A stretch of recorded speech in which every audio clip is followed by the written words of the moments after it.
All good.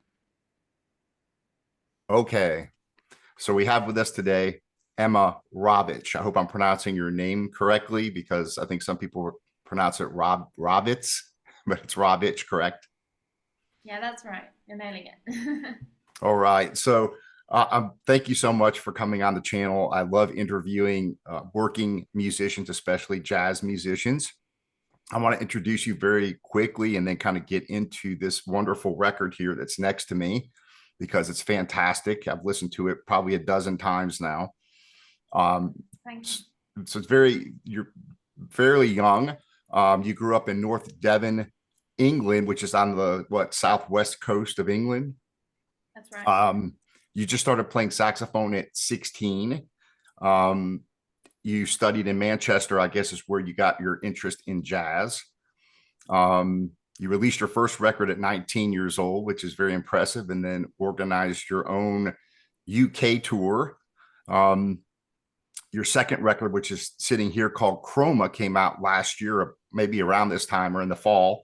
Yeah. And it has somewhat of a based um, theme to it, which is based on colors, which we can talk a little bit about that, about you have this gift to hear music and see colors while you hear music, which is very, very interesting.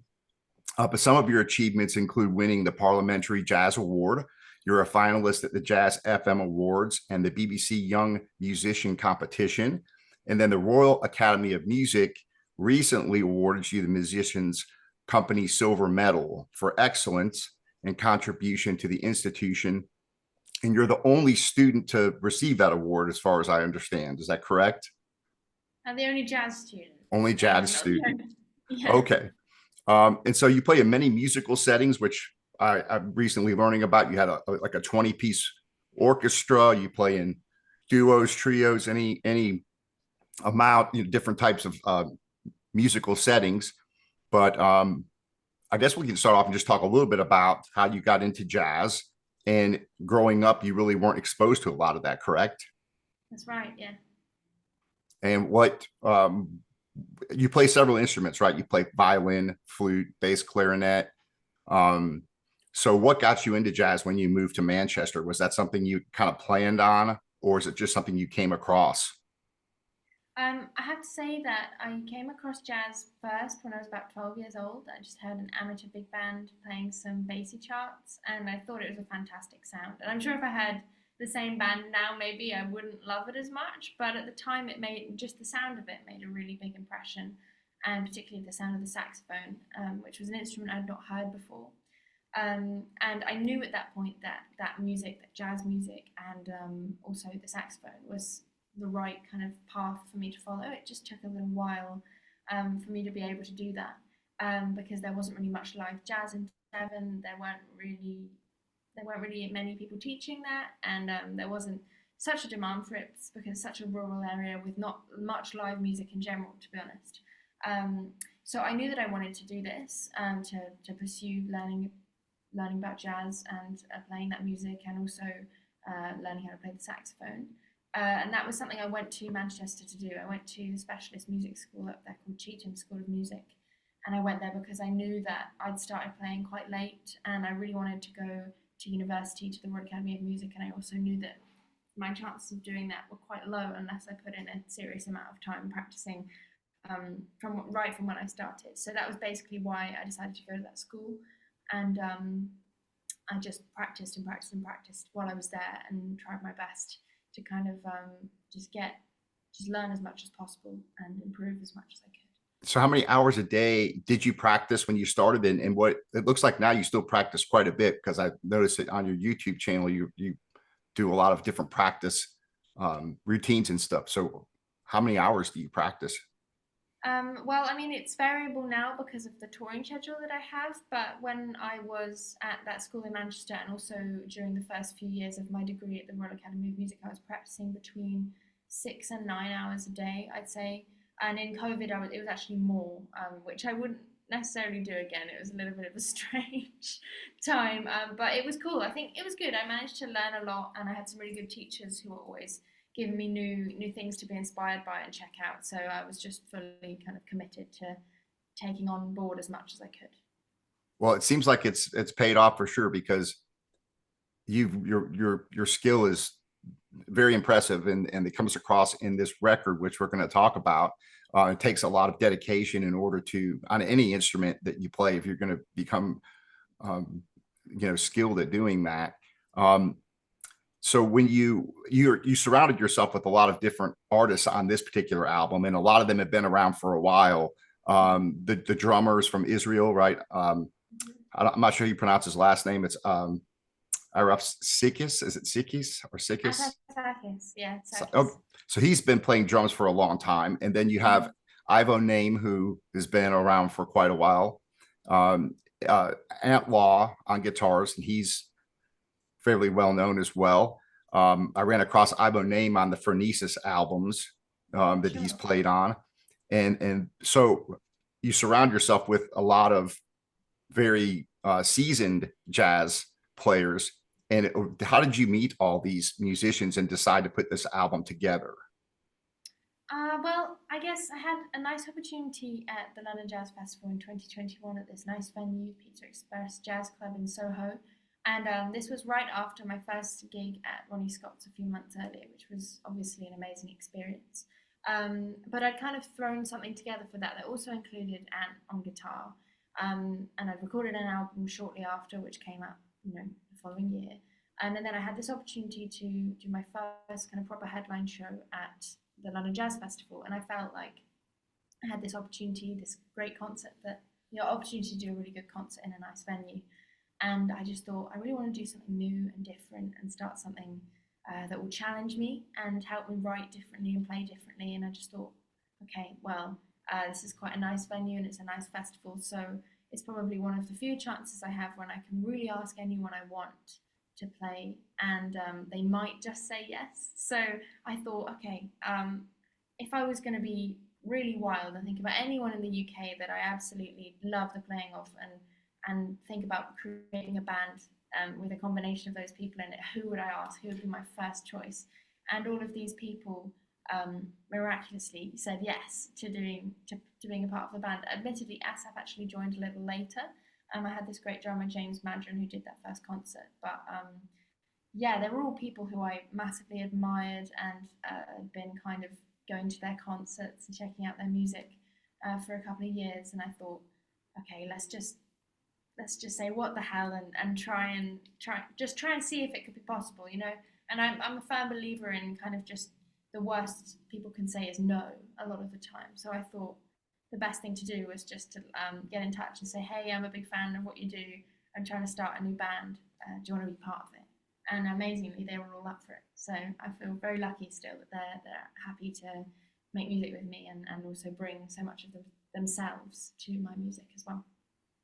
And so how did the album come about itself, recording? I guess you recorded it in, what is it, North London is where the small studio was that you recorded in? That's right. And how did that come together? And tell us a little bit about, I guess, first about how you set up the studio, but also how the composition, the writing of all these compositions came about. Did you have everything ready in advance for everybody, or how did that work? Okay, so basically, for this London Jazz Festival concert, I decided to try and write a whole new set of music. Unfortunately, I got quite sick beforehand, and I only just kind of managed to be able to do the gig. So I didn't manage to do a whole new set of music for the concert, but I wrote maybe 5 or 6 new tunes, and I was really happy with them. And we rehearsed, and it was cool. And then I thought, oh, I really want to book a tour, both to kind of tie in celebrating the release of my first album, which was coming out the year after, and also to just try and get as many gigs with this band as possible ahead of recording. And that was kind of always in the back of my mind, that I'd like to record another album about a year later, a year after recording the first one. And so I thought, okay, I'm just going to try and write a set of new music. And I managed to book, I think, 17 gigs before we went into the studio, which was really helpful because the music was quite challenging, and it was also a really good opportunity to get to know each other musically, and get some, I guess, kind of get together an idea of how I wanted the album to sound and how I wanted to put it together. And so we kind of spent that time over I think it was March, April, May of 2022,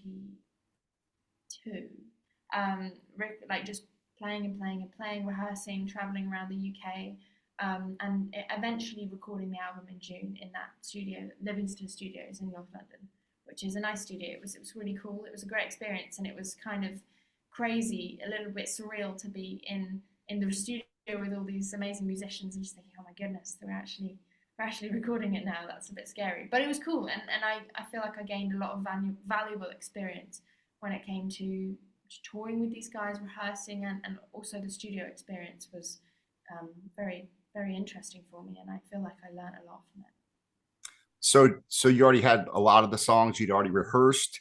Did you actually have to pass out sheet music, or did everybody already know the structure and where the improvisational parts would be, or how did that work? I'd written kind of, I guess, semi-basic lead sheets that I gave to everybody, which people were working on for a while, but Asaf actually memorized it straight away, which was a kind of a mind-blowing thing for me because I had not been a band leader for very long, and so I'd mainly worked with students or with people who were super busy and great readers who tended to read, and I kind of had in my head that, oh yeah, people read on gigs. That's how they work. But then Asaf was like, oh no, I don't want to read on gigs. I'm going to learn it. And so we'd be texting. He'd be saying, exactly how do you want this groove to feel, and how is this 9/4 thing grouped? And he really wanted to understand it very deeply. And so by the time we got to even just the first gig that we did together, he was completely off chart and was kind of playing everything from memory. And he's done that with all my music. We've been touring and playing some new music recently, and he's learnt all of that too, which is amazing.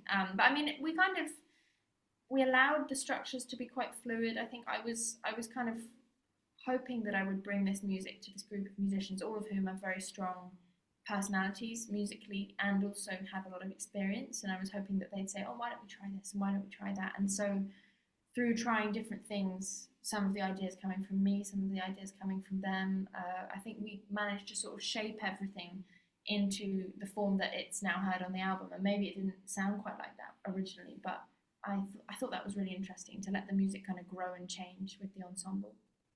And how long were you in the studio for? Did you like hit each song a couple times, pick the best takes, or how did all that work? Yeah, we had 2 days in the studio and we recorded, I think, in total 8 tunes. One of the tunes we didn't actually use on the album in the end because we had too much music. But maybe we'll re-record that at a later date. But yeah, we basically did a couple of takes of each tune, went and listened to it, see what needed to be done again. And to be honest, getting towards the end of the first day, I think we recorded a few tunes and we didn't even listen to the takes because we were like, that wasn't what we wanted it to be, and we just did it again on the next day. And in the end, I was super happy with how all the music came across. And at the end of the second day, I was kind of doing overdubs of the woodwinds. I was doing the bass clarinet parts and the flute parts and all of those things that everyone else didn't need to be there for. So I was kind of taking care of all of that in the evening of the second day. And it was really cool actually because Asaf, he's a particularly kind and supportive person, and he's very giving to the music, which you can probably tell by the fact that he memorized everything. But we were in the studio and I said, all right, guys, you can all go home. I think we've done all the full band stuff. I'm going to stay and do some overdubs. And Asaf was like, I think I'll just stay and keep you company. And I was like, okay. And then while I was recording the woodwind overdubs, he was composing this conical piece, which is what you hear at the start of the album. Okay. The beginning of Flocks. He was just composing that in his head, like just while I was recording these overdubs, which didn't take very long. I mean, he must have spent about 20 minutes doing this. And he was like, yeah, so I've come up with this intro, shall we try it? And he just recorded this absolutely insane conical intro with playing overdubbing the drums and his vocals as well. And it was amazing. I mean, and I think I was very touched, and like it was quite emotional to think this person's really committed to this music and like wanted to be there for the process, not just to support me as a band leader, because obviously I wasn't massively experienced at that point. It's my second album that I recorded, so I was kind of there like, oh God, how's this gonna work? I'm paying the studio, and it's all kind of it can get very intense. And so I just wanted to be there, and while he was there, I thought, oh, I'll see if I can come up with something that might make the album even better. And it did. It's great. It was really cool. It is. It really, when I first heard it, I was like, what is this? When I first heard it, and it kind of took me by surprise. and it really adds like that fun, but yet that's a very intense tune. So Yeah. there's a lot of intense playing on that, but it's just a great way to begin that song. So let's talk a little bit about the idea of the chroma, and I think a lot of people, when what's it called? It's called synesthesia, where you can Mm. see colors while you're hearing music, which I think for most of us is something we haven't experienced. But how did that come into this whole idea of the record? I think when I knew that I wanted to write a new set of music, I also knew that I wanted the project and the album to be a departure from what I'd written before, what I'd recorded before. Because my first album, like I'm really glad I did it and it was a great experience. But I also think that compositionally there are things on it that I still enjoy playing and I think they're cool, but they perhaps fit within the kind of confines of what I knew before. You know, I was like, I know what this kind of tune is because I've heard something else like it, or I've played something else like it, or you know, stuff like that. Like, oh, this is a kind of fusiony tune, and we're gonna have a drum solo. You know, all of this stuff that makes a lot of sense when you've done a lot of listening and you're kind of coming from that, being inspired by various different great musicians from the past. And I thought that's cool. But then I thought, you know, if I'm going to get all these amazing improvisers together and I'm going to try and make something completely different, then I need to find a way to write in a way that surprises me as well. And I thought, how am I going to do that? Because it's so easy when you're writing music to kind of fall into these same habits or patterns or ways of concluding a tune, or like you can find the same chord progressions or the same type of melody. And I thought, I have to find a stimulus for writing that makes me write things that don't come out how I would expect. And so I thought, you know, I'm going to try and translate this color as a response to music thing and flip it on its head in a way and think like, okay, if I really focus on this color, what does it say musically to me? And I found that when I did do that, I actually started hearing music in my head, and then I had to go to the piano and find it and figure out what the notes were, and then do a little bit of work expanding it into a full composition. And I came up with things that I didn't necessarily understand. For instance, that bass line to Phlox, I played it and I didn't know what time signature it was in. I played it and I knew what it was as a whole, but then I had to look at it and go, okay, that's in 9. All right, you know, and I probably wouldn't have come up with something in 9 if I'd been trying to, if you see what I mean. And Mm-hmm. so I think it meant that the ideas in themselves maybe came out in a slightly purer or like fully formed kind of way, which meant that I had to then quantify it afterwards rather than being like, and what about a bar of 7/8 here, or what about an E6/9 chord? Like, you know, it wasn't the same process as thinking I've got these tools and I'm going to put them together. It was more like, what's the music coming out as when it's just left to come out naturally on its own, and then you figure out what it is and how you communicate it to other people, rather than being like, I want this type of thing here, and then maybe I can make it fit with this other kind of thing. You see what I mean? Mm-hmm. I tried to make it less contrived, I suppose. And how does that work? I guess briefly, is if you can explain it. When you just close your eyes and then you see these colors when you're hearing the music. Is that how it? For those of us Yeah. who it really, so you can just, is it take like a concentration, or you can just, I guess it I just think, happens naturally, or yeah, it's a fairly natural thing for me, and I'm a firm believer that everyone has their own version of it. Like, it might not be as literal as I see this color when I hear this chord, but I think that ultimately music is such a universal thing, especially instrumental music.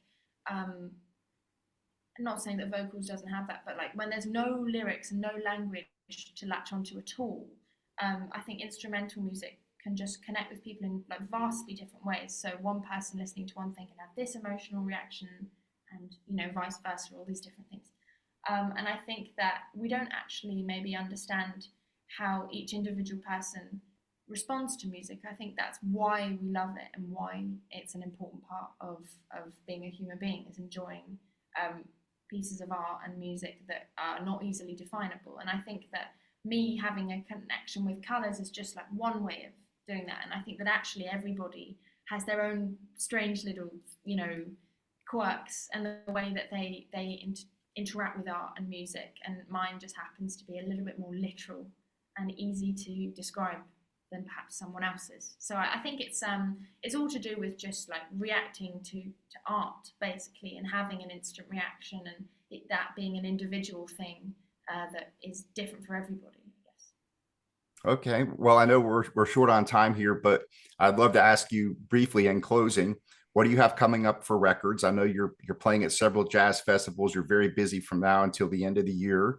Also, can you tell us what some of your favorite jazz records are, your favorite saxophone players that you listen to that are very influential on you? Of course. So release-wise, I'm going to have a duo album with a fantastic piano player called Simcock coming out at the start of November. I think it should be the 1st of November, which is super exciting because he's a real musical hero of mine, and that's just piano and saxophone with compositions from both of us. So that's the next release. I'm going to be recording another album in October as well, which will hopefully come out sometime in 2025. And I'm going to be touring a lot in October, in autumn, in general, in fall, and into 2025, which is great. And so I'm very happy to be super busy with all of those different things. I'll be all around Europe and the UK, and that'll be cool. Records wise, it's a tricky one to choose, but I have to say Double Rainbow by Joe Henderson is one of my favorite albums, and it's one of the albums I got into early into my discovery of jazz, so it has a kind of special place in my heart. I guess slightly more recent ones would include Joshua Redman, Walking Shadows. I absolutely love that album. I mean, I love all Joshua Redman's music, and I just love his sound, and everything he can do on the saxophone is pretty mind-blowing. So he's a bit of a hero of mine. And I have to say, Coltrane, I love Supreme. I mean, you can't go wrong. I think those are probably maybe my top three. Although I have to also say Wayne Shorter, Juju is an important one for me as well. But of course, I'll get off this call and I'll think, oh, I should have said that one. But, there's so many great ones. Sonny Rollins is. Yeah, I love Sonny Rollins, and Saxophone Colossus, amazing album. I mean, I took down all the solos on that. I remember doing that. I mean, there's loads of ones that I feel really close to. So yeah, those are a few. Michael Brecker, have you listened to some of his stuff? Yeah. It's very, very talented. But well, I appreciate you joining me. I'd love it. I know we had some technical difficulties here, and I'd love to have you back on when you have a little more time to just discuss jazz, Sure. as a general topic where we can kind of get into that. I wanted to just really talk about this record, but hopefully you'll have some time here in the future and we can do like a part 2. I would love to do that. So I appreciate you taking the time to do this. I really do. Well, thank you. I'd be really up for that for sure. Thank you for having me. All right. And the other albums are coming out on the ACT label as well? Yes. Yeah. So keep an eye out for that. We will. And when I will do a review on that as well. So amazing. Cheers. All right.